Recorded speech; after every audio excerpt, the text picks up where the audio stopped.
Nasabat ng mga taon ng Dato Udin Sinsuat Municipal Police Station ang mahigit 1 milyong pisong halaga ng mga puslit na sigarilyo mula sa 2 sospek matapos maharang sa isang checkpoint sa lugar. Ang detalye ng report mula kay Patrolwoman Maricris Algabre. Nasabat ng mga operatiba ng Dato Udin Sinsuat Municipal Police Station ang 1.3 milyong piso halaga ng puslit na sigarilyo habang arestado naman ang 2 individual sa sinagawang checkpoint operation sa bahagi ng poblasyon Dalikan, Dato Udin Sinsuat, Maguindanao del Norte nito lamang ika-31 ng Hulyo taong kasalukuyan. Ayon kay Police Lieutenant Colonel Ismail Madin, hepe ng Dato Udin Sinsuat Municipal Police Station, 2 sospek ang sakay ng minivan na naharang sa checkpoint.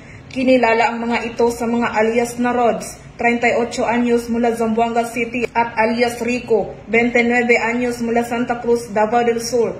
Nasamsam mula sa mga sospek ang kabuuang 35 master cases ng Canol Menthol at Green Hill brand menthol at 87 rims ng Green Hill brand menthol na pinaniniwala ang mga puslit na sigarilyo na nagkakahalagang 1,345,690 pesos.